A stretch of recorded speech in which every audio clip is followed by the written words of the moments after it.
बात करेंगे दुनिया के सबसे खूंखार आतंकवादी संगठन आईएस की, जिसने भारत में अपना जाल फैलाना शुरू कर दिया है। उसके निशाने पर छोटे कस्बे और गांव के युवा हैं। आज आपका चैनल एबीपी न्यूज आपको दिखाने जा रहा है ऐसे 6 युवाओं की कहानी जिन्होंने आईएस में शामिल होने की ठान ली थी, लेकिन महाराष्ट्र के आतंक निरोधी दस्ते ने उन्हें कानून के पहरे में नहीं डाला, बल्कि उन्हें समझाकर भटकने से बचा लिया। मुंबई से करीब 350 किलोमीटर दूर महाराष्ट्र के खानदेश का धुले शहर। इस शहर में मूलभूत सुविधाएं तो मौजूद हैं, लेकिन टेक्नोलॉजी यहां अब तक पूरी तरह से पहुंच नहीं पाई है। लेकिन इसके बावजूद आईएसआईएस अपना माया जाल यहां तक फैला रहा है।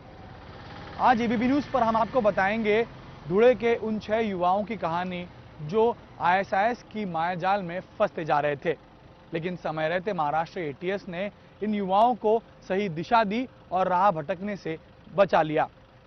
कैसे ग्रामीण भारत में आईएसआईएस अपनी जड़ें फैला रहा है और कैसे महाराष्ट्र एटीएस जैसी तमाम जांच एजेंसियां आईएसआईएस के इस चक्रव्यूह को तोड़ने में जुटी है, ये हम आज एबीपी न्यूज पर आपको बताएंगे।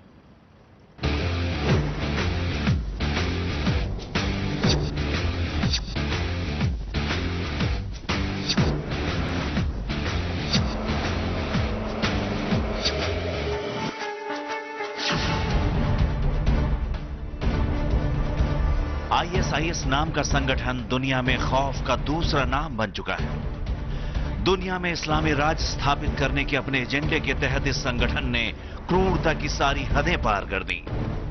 यह संगठन अपनी लड़ाई लड़ने के लिए दुनिया भर से युवाओं को बुला रहा है। जिहाद के नाम पर उन्हें गुमराह करके खून खराबे के लिए उकसा रहा है। युवाओं के दिमाग में अपने खूनी सोच का जहर भरने के लिए आईएसआईएस तकनीक का भरपूर इस्तेमाल करता है। अब तक दुनिया के अलग अलग देशों से करीब 10,000 पढ़े लिखे युवा इस आतंकवादी संगठन से जुड़ चुके हैं, जिनमें कई भारतीय भी हैं। अब तक भारत के शहरी इलाकों से जैसे पुणे, बेंगलोर, हैदराबाद, मुंबई से ही आईएसआईएस में युवाओं के शामिल होने की खबर आई थी, लेकिन अब इस आतंकवादी संगठन ने भारत के ग्रामीण इलाकों में भी दस्तक दे दी है। जैसे जैसे ग्रामीण इलाकों में तकनीक अपनी पहुंच बना रही है, आईएसआईएस भी युवाओं को गुमराह करने के लिए उसका इस्तेमाल कर रहा है। ऐसा ही एक मामला सामने आया है महाराष्ट्र के धुले में। महाराष्ट्र के खानदेश इलाके में है धुले नाम का यह कस्बा। वैसे तो इस छोटे से कस्बे की आबादी महज 5 लाख लोगों की है, लेकिन धुले की गिनती देश के चुनिंदा कायदे के बसे कस्बों में होती है। धुले की पहचान यहां के तमाम पावर लूम्स और यहां उत्पादित होने वाले खाने के तेल के लिए भी है। यहां शिक्षा के भी ठीक ठाक इंतजाम है। क्या आपने किसी शहर में कभी संत कबीर दास की प्रतिमा लगी देखी है? धुले में कस्बे के बीचों बीच ये आपको लगी दिख जाएगी। लेकिन आप ये जानकर चौंक सकते हैं कि जिस कस्बे ने अहिंसा और हिंदू मुस्लिम एकता का संदेश देने वाले संत को इस तरह का सम्मान दिया, उसी कस्बे के युवाओं को आईएसआईएस ने अपना टारगेट बनाया है।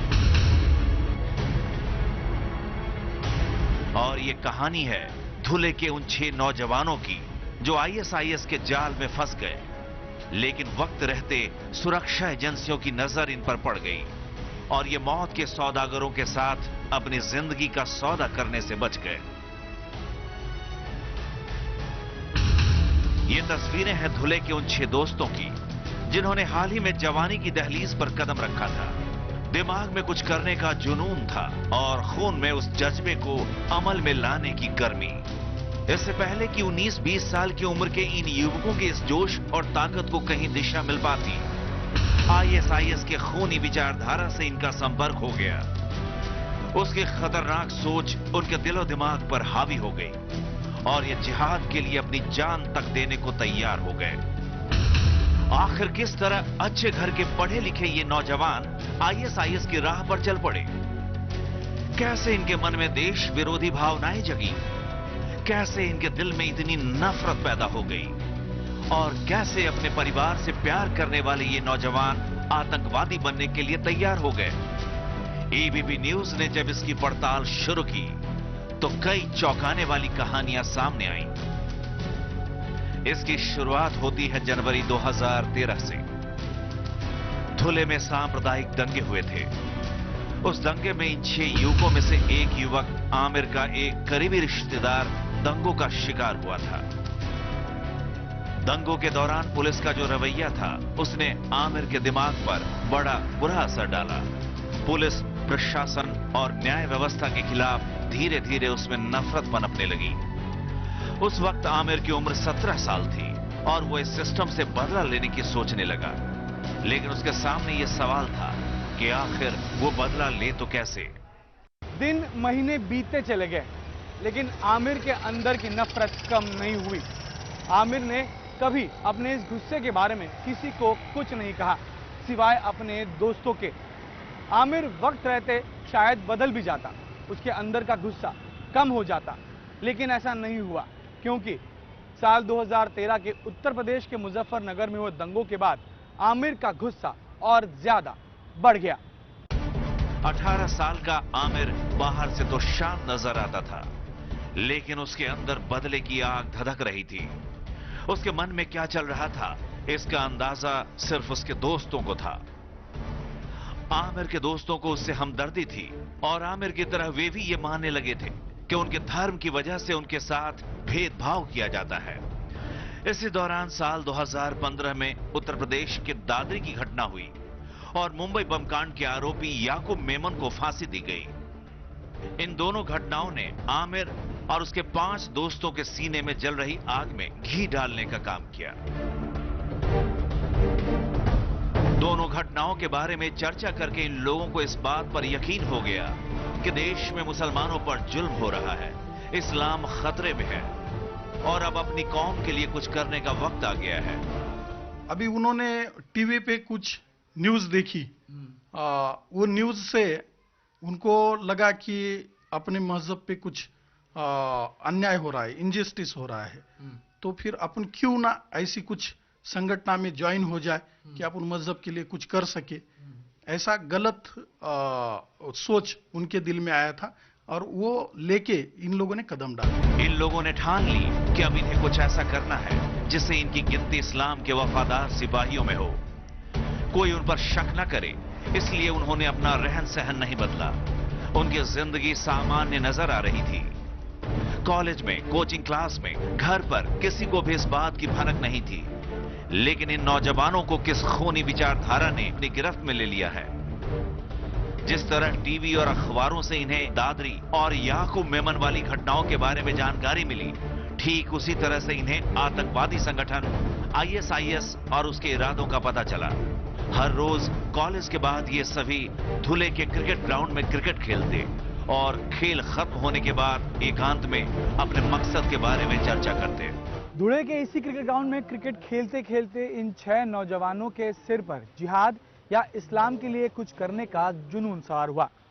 क्रिकेट खेलने के ठीक बाद ये सभी लोग यहाँ बैठते, चर्चा करते और इसी चर्चा के दौरान इन्होंने व्हाट्सएप पर आईएसआईएस नाम का एक ग्रुप बनाने का निर्णय लिया, जिस ग्रुप के जरिए ये लोग एक दूसरे के संपर्क में रहते थे।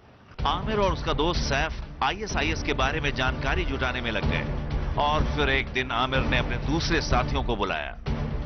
आमिर और सैफ ने अपने बाकी दोस्त साजिद, राहिल, इमरान और वकार को बताया कि उन्हें उनका मकसद मिल गया है। जिस राह पर वो चलना चाहते हैं वो काम एक संगठन कर रहा है जिसका नाम है आईएसआईएस और उन्हें भी उसमें शामिल होना चाहिए।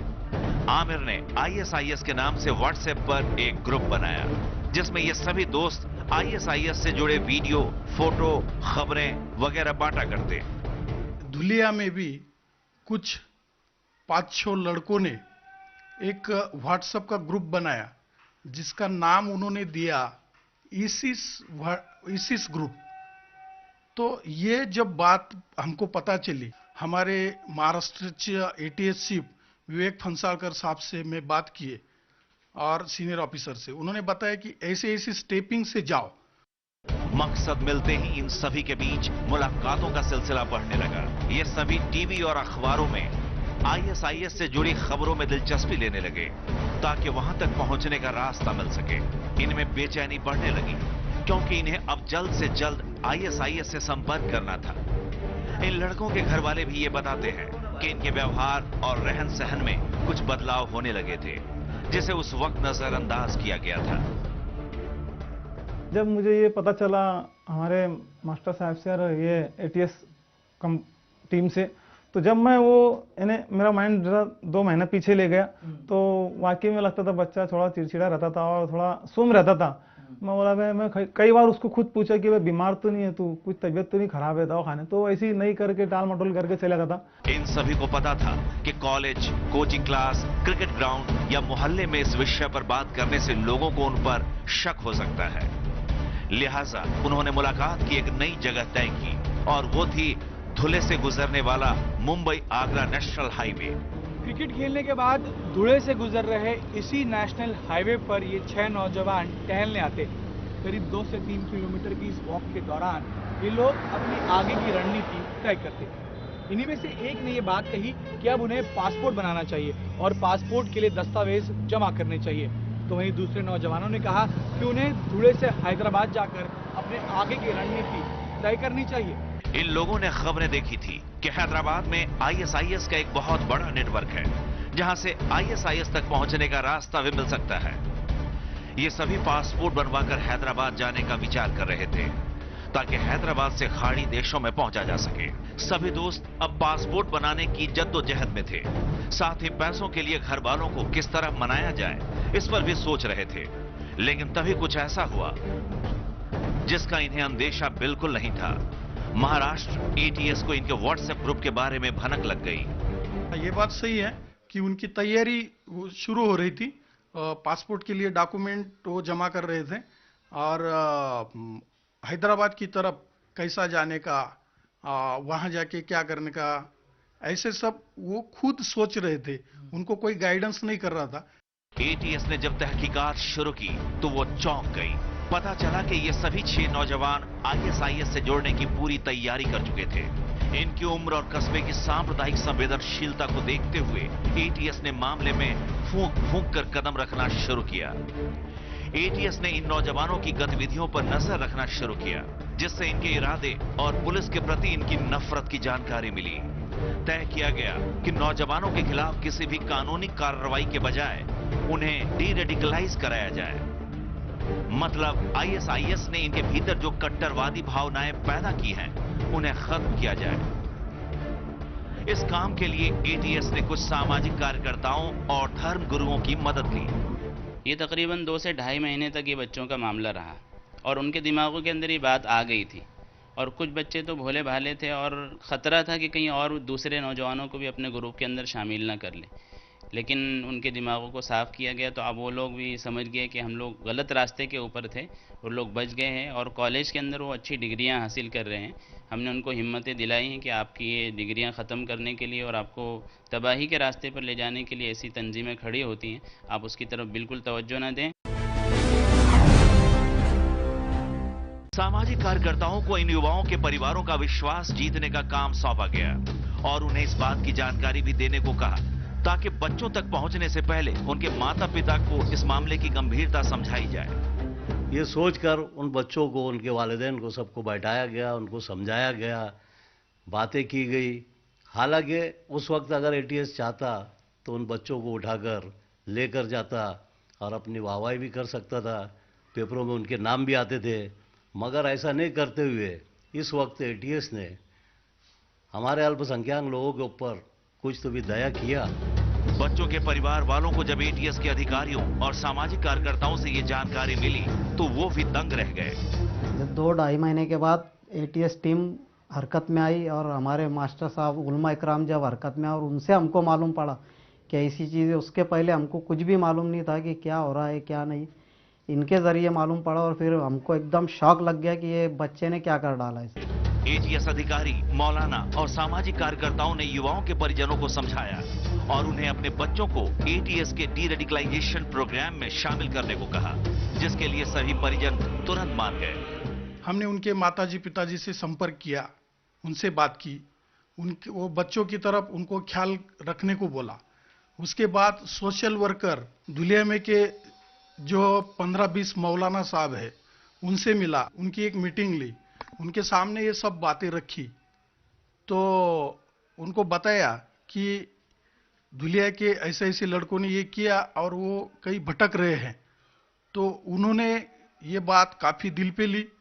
धीरे धीरे इन युवाओं के दिलो दिमाग से आईएसआईएस की विचारधारा को मिटाने के लिए काउंसलिंग शुरू की गई। जिस इस्लाम का नाम लेकर आईएसआईएस लोगों को गुमराह करता है, इस्लाम उसे सही मानता है या गलत, ये उन बच्चों को समझाया गया। धीरे धीरे अब उनकी सारी चीज़ें हमारे सामने आ रही हैं। उन्होंने जो ऐलान किया है कि हम इस्लामी हुकूमत कायम करना चाहते हैं, लेकिन उनके जो सारे कारनामे हमारे सामने आ रहे हैं बिल्कुल इस्लामी हुकूमत के ख़िलाफ़ है। इस्लामी हुकूमत तो हर आदमी को अमन व सुकून पहुंचाने का, मोहब्बत का और शफ़क़त का दर्स देती है, लेकिन यहाँ पर हम अपनी आँखों से देख रहे हैं कि ना बच्चों को देखा जा रहा, ना औरतों को देखा जा रहा, ना कमज़ोरों को देखा जा रहा, ना यतीम बीवाओं को देखा जा रहा। बिल्कुल जो उनके मुकाबले के अंदर आ जाए, जिसने ज़रा भी उनकी मुखालिफत की, वो क़त्ल व क़िताल के ऊपर आमादा हो जाते हैं। हालांकि इस्लाम जहाँ पर बेजा पानी बहाने से रोकता है, वो खून बहाने की कहाँ से इजाज़त देगा। सामाजिक कार्यकर्ताओं ने उन्हें समाज, घर परिवार, देश की अहमियत समझाई। उन्हें इस बात से रूबरू कराया कि आईएसआईएस युवाओं को गुमराह करने की कोशिश कर रहा है और देश में मुसलमानों पर कोई ज्यादती नहीं हो रही। उन बच्चों के अंदर आज भी कुछ बच्चे ऐसे हैं जो कहते हैं कि हमको पुलिस बनना है, हमको पुलिस के अंदर अच्छे ओहदे पर जाना है। तो मैं तो एटीएस महाराष्ट्र से यही गुजारिश करूंगा कि जो बच्चे आईएसआईएस की तरफ लड़ने जा रहे हैं, वही बच्चों को आईएसआईएस के खिलाफ में अगर खड़ा किया जाए तो बेहतर होगा। उनको अगर पुलिस में ले लिया जाए तो अच्छी चीज़ होंगी। बच्चों को जब समझाया गया, हमारे उलमा कराम ने बच्चों को समझाया कि भाई आप ये लोग ये क्या कर रहे हो, ये जो आईएसआईएस है ये कोई इस्लामी तंजीम नहीं है और ये कोई जिहाद वगैरह नहीं, ये तो मुसलमानों ही का कत्ल कर रहे हैं, आप इनके साथ में जुड़ करके काम करना चाह रहे हो। तो बच्चों को भी बहुत अफसोस हुआ, बल्कि कुछ बच्चे तो रो दिए। एटीएस अधिकारियों ने भी युवाओं की काउंसलिंग की। धीरे धीरे ये कोशिश रंग लाई। युवाओं के भीतर की नफरत खत्म हो गई और उन्होंने अपनी गलती को महसूस किया। आमिर के साथ साथ उसके परिवार में भी 2013 के दंगों के बाद पुलिस के प्रति जो गुस्सा और गलतफहमी थी वो भी दूर हो गई। पुलिस नाम से एकदम भरोसा उड़ गया था कि 2013 में मेरे भाई के साथ बहुत बुरा हुआ था, उनके ऊपर से विश्वास उठ गया था। बाकी ये 2-2.5 महीने बाद एक ये महाराष्ट्र एटीएस जो टीम ने काम करी तो मेरे को भी कुछ एहसास हुआ कि नहीं, इनमें भी कोई मोम दिल वाला रहता है। ये सभी बच्चे अब अपना सामान्य जीवन जी रहे हैं और जिंदगी में कुछ बनना चाहते हैं, कोई मुकाम हासिल करना चाहते हैं। महाराष्ट्र एटीएस इसी तरह कम्युनिटी पुलिसिंग कॉलेज नेटवर्क बनाकर युवाओं को राह भटकने से रोक रही है, जो वाकई में एक सराहनीय कदम है। पिछले शनिवार को दिल्ली में केंद्रीय गृह मंत्रालय द्वारा आईएस से निपटने के लिए रणनीतियां तैयार की गई, जिसमें एक प्रेजेंटेशन महाराष्ट्र एटीएस ने भी किया। प्रेजेंटेशन में धुले के मामले को मिसाल के तौर पर रखा गया। एटीएस के अलावा महाराष्ट्र भर में मदरसों और मस्जिदों के जरिए भी छोटे बच्चों और युवाओं को आईएस से सावधान रहने का संदेश दिया जा रहा है। शुक्रवार की नमाज के बाद खास तकरीरें आयोजित की जाती हैं, जिनमें बताया जाता है कि किस तरह से आईएसआईएस इस्लाम का नाम लेकर गैर इस्लामिक काम कर रहा है। धुले के इन 6 नौजवानों ने हैदराबाद में पहले आईएसआईएस के नेटवर्क की खबरें देखी और पढ़ी। यही वजह थी कि ये सभी धुले से हैदराबाद जाने के लिए तैयार हुए थे, लेकिन एटीएस को इसकी जानकारी मिली और उसके बाद इनकी काउंसलिंग की गई और अब ये सभी 6 नौजवान सामान्य जीवन जी रहे हैं। एबीपी न्यूज़ भी अपील करता है कि आईएसआईएस की इस मायाजाल में न फंसें, क्योंकि आईएसआईएस इस्लाम के साथ नहीं बल्कि इस्लाम के खिलाफ है। कैमरामैन योगेंद्र गुप्ता के साथ गणेश ठाकुर, एबीपी न्यूज़, धुले।